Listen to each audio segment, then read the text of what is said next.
Greetings, folks. Welcome back to Not Funny Guys Present Red Dwarf Rewatch. And we are cruising into Series 6 now. And right now, we are hopping onto Episode 2, Legion, directed by Andy DeEmery, written by Rob Grant and Doug Naylor. This one was released on the 14th of October, 1993. Now, if you didn't watch our Episode 1 video, which you should, I do want to mention that of different elements behind this season. There's a lot of rush production that goes on in the background of this one, but also this one, rather than being standalone episodes, is a not episodic, but more like a continuous arc of them trying to find Red Dwarf. Let's get into a summary. So, chasing the vapor trail of Red Dwarf into a gas nebula where we left last time, Starbug is taken over by a tractor beam that takes him to a space station, able to discover a creature living there by the name of Legion. A highly intelligent, sophisticated, and cultured life form conceived out of the experiment by a group of famous scientists. It is Legion who is able to actually modify Rimmer's light drive. If his hologram, he is no longer a soft light, he becomes hard light, which means now he can actually touch things and interact with things. However, he is indestructible, but it does mean he will feel the pain. So he can still feel pain now, but he allows him to feel, to touch, to eat, all that fun stuff too. Just being vulnerable and in a lot of pain. They learn that Legion is actually composed of the minds of each of the crew members, combined and magnified in such a way as they are sustaining its very existence with their presence. Legion will not allow them to leave and continue, of course, their search for Red Dwarf. Now, let's break this down. Open with Rimmer and Kat coming on shift aboard Starbug. Rimmer finds Crichton in the kitchen. They are low on supplies. They're recycled. Water has been recycled. So much stuff. It looks like a Dutch lager, they call it, but it looks like brown beer. All right. It's kind of disgusting. Crichton is basically cooking up Lister's dinner. It's a space weevil. It's all the meat they have left. And he talks about how presentation is everything to make him eat it. But it's corn-fed because it ate all their corn. Kat finds Lister in the drive room, or the cockpit. And he gets mad at him for gunking up all the chair and space and, drive, and really just making a mess. He's crimping his style. Lister then goes in the back to have his dinner of the Space Weevil. He doesn't even pay attention to it. He just gets mad at the raw veggies used to decorate the plate. He eats the weevil without much question. Though he does get mad about a memory quiz that's been done by somebody else. It turns out it was him from last week. Crichton lets him know. So we know it's the state of his memory. Cat alerts him that there's some sort of swirly thing coming. He smelt it. They go in there in the bridge. Rimmer calls for blue alert. Lister thinks they're getting worked up for nothing. Rimmer tries to basically, I guess, another quote of a Space Corps directive. This time it's 34124, which Crichton corrects him by saying, "What is false teeth and zero gravity? No member of a crew who has false teeth will be something in zero gravity." And Rimmer just gives up. They locate this sort of traveling energy flare of sorts. Rimmer then wants to go to red alert. Crichton then asks him if he's sure, because this means, and I love this, he has to change the light bulb. Now they're trying to evade it. Crichton offers to sacrifice himself for them to get away. They shoot that down.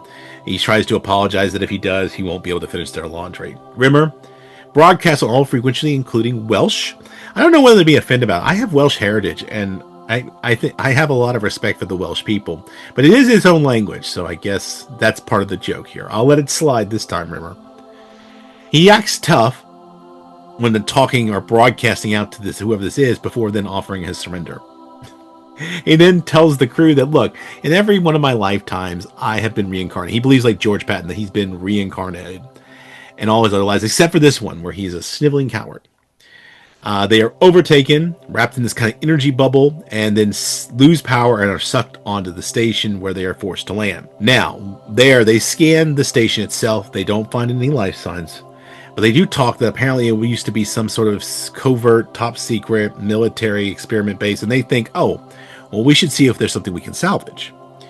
So they go out into the base. All of a sudden, Kat smells something, and we see this kind of floaty, windy mist thing. It then goes behind the screen where it materializes. And all of a sudden, Crichton's device registers a life form. And this is where we meet Legion. Now, he hasn't been named yet, but he seems to know all of them intimately, immediately. A lot of little clues here. He reaches into Rimmer's soft light and rejiggers his whole projector beam, put it back in. He now gets that hard light update. And Crichton's like, leans in, so should I get the puncture repair kit on standby? Or his inflatable girlfriend? So Legion starts talking about himself and how he's forgotten things about who he used to be. He even manages to notice and then laser beam with his fingers remove Lister's inflamed appendix before he actually gets the appendicitis. He then offers himself nourishment and names himself, and this is where he names himself Legion. And Legion is apparently quite brilliant. All these different inventions, these art, etc. It's even known that he's part mechanical, part organic. And this is something Crichton points out. But he keeps referring to these things as something from his past. Like, this isn't who he is anymore. All these little hints at who he really is. And so the crew, while waiting on him in the banquet hall, basically decide that they need him to come with them.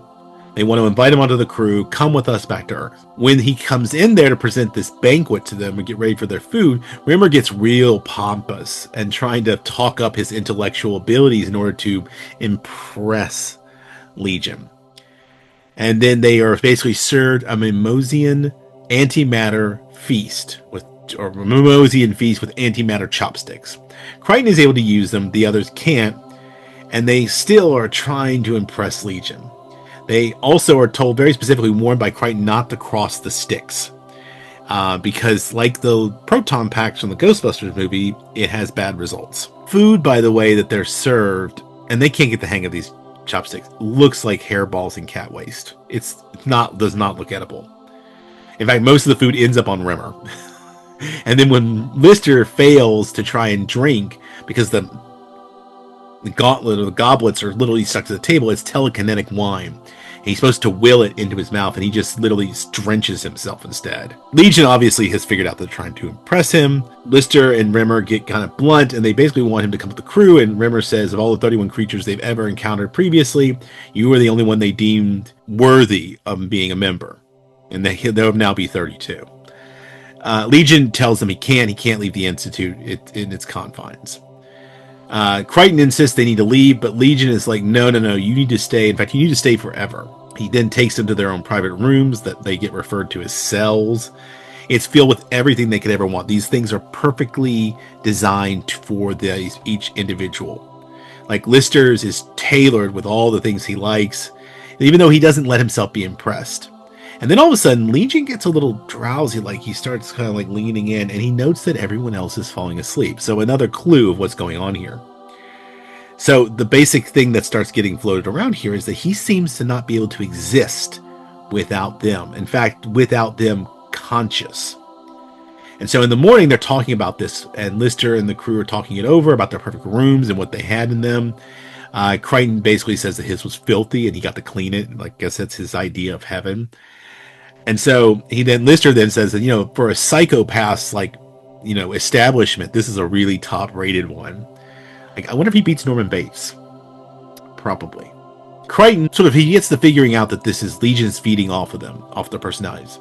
And of course, Legion then, when he enters, sees through their attempt to subterfuge, and literally everybody can see that Lister was not really sitting there. They put a little stuffed art piece, and then he tries to smash Legion. He's not able to hurt him. In fact, it ends up hurting him as much too. And the mask comes off, and we see that Legion has a composite of all four of their faces. Now Crichton's theory is confirmed that Legion is a Gestalt figure, a composite being. He has all those figures who created him in the past. Without them, he stopped existing because he was basically an amalgamation of all of them. And when they got old and died off, he just became incorporeal. Legion apparently shares and magnifies all the pain, anger, and everything about the crew's personalities. And can't hurt himself if in turns it hurts him. So if they hurt him, it hurts them and vice versa. All the old hosts are when he basically of his past self when he made all the art. And when each of them died, it diminished him. Crichton figures out how to beat him. He whacks Lister and knocks him unconscious, and he does the same to the cat. When they become unconscious, we see part of Legion's face, and in identity, he's now halved. Each one unconscious weakens Legion. And then they have to spend quite a bit of time trying to knock out Rimmer with his hard light drive. Oh my gosh. He eventually is only rendered unconscious when he himself reaches into his chest and pulls out his own light drive. Now it is only Crichton versus Crichton. And this is where it's like checkmate. Because now, of only being a duplicate of Crichton's consciousness, he has no malice. He also must follow all programming, which means he has to help Crichton get the crew members safely back to the ships. And at this point, Legion gets real honest and says in a lot of ways he's going to be relieved to return to Vapor again, because that was an intense situation being those guys. It speaks poorly of them, of course. Crichton then asks him if he's invented something that would maybe help them in their pursuit of Red Dwarf. Interesting enough, I'm assuming they got supplies too, because why not? But they do get this. Starbug leaves, and apparently they have now gotten a fully functioning star drive. And the plan is to use it to catch up to Red Dwarf, and everyone is convinced this isn't going to work, just knowing their luck, and Crichton is very positive. They do activate the star drive. It then lifts off its platform and exits the ship, causing a breach in the hull, where they are all scrambling to hold on to things and not get sucked out to the vacuum. And Crichton only remarks are, it did work. It does work. So that's where we leave off, to be continued. Now, like I said, not episodic this series, so we'll be picking up where we kind of leave off going forward in this pursuit of Red Dwarf. But next time, we're going to look at a really good episode, one of my favorites, Gunmen of the Apocalypse. That's a fun one. Most of them are. And one other thing I like about Legion is this is one of those episodes in Red Dwarf where it's funny, it's campy, it's humorous, but at the same time, there's actually like really interesting science fiction and philosophical ideas working inside of here. And I've been promising this for a couple weeks, but this is one of the things I'm going to bring up. There is that article that I plan on making a video when I have a little bit more time. You might have to wait till Thanksgiving. I don't know. We'll see how it goes.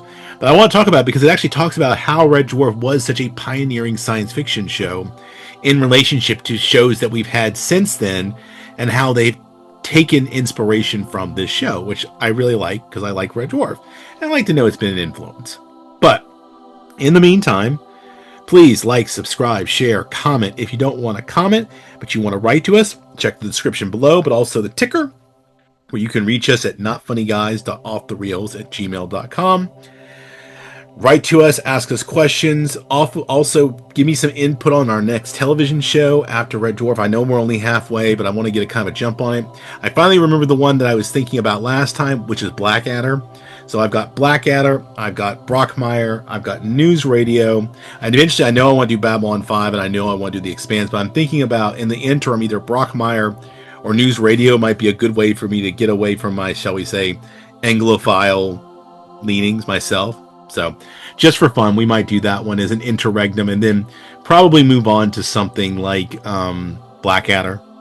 I'm going to look for some other options. I'll start putting together a list, but I do want some input from you guys, which is why I'm sharing that email below. However, if that's not your flavor, you can always come over, because like I said, here on the YouTube channel, we talk about television shows. If you want to go over to our main podcast, Not Funny Guys Presents Off the Reels, that is where we talk about movies. And we just have out our newest little interregnum. We finished up Star Wars, and now we have moved on to a little interlude of Scorsese films. We're covering first The Wolf of Wall Street, which is my selection. Hadn't seen it. Very interesting film. You can go check out that on the podcast. That is our latest episode. We'll be covering 2 more. And then we'll be moving on to whatever Eric selects for us. We like to trade off. So keep an eye out for that. Also check out our back catalog. We've covered all the Marvel movies, or all the ones that were out in like 2023 up until then. Most of them. And we have actually covered Fantastic Four and some of the Thunderbolts and some of our over the summer picks from this past summer, 2025. But we'll keep going over there. If that's not your flavor, we also have Casey and Eric over there as my 2 other Not Funny Guy colleagues. They have their podcast, Wrestling with the Horror of It All, where they talk about WWE, mainly wrestling, and horror movies. So you should check out that stuff if that's your flavor. If that's not your flavor, we also have one more. We have Not Funny Guys Present Thinking About Thinking with myself, Dr. John, and our Not Funny gal, Dr. Kristen, where we talk about intellectual ideas, teaching, academics, things we're thinking about, because that's what we are. And we try to keep it fun and lighthearted. We have some good chemistry. I actually sometimes think that Dr. Kristen's episodes, because we trade off, are the better episodes. So we trade off topics, and we come out usually on Thursdays.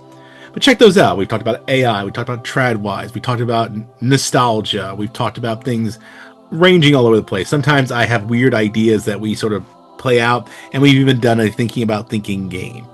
So we're tinkering with that one. But that's usually a shorter episode. So if that's something you're looking for, check it out.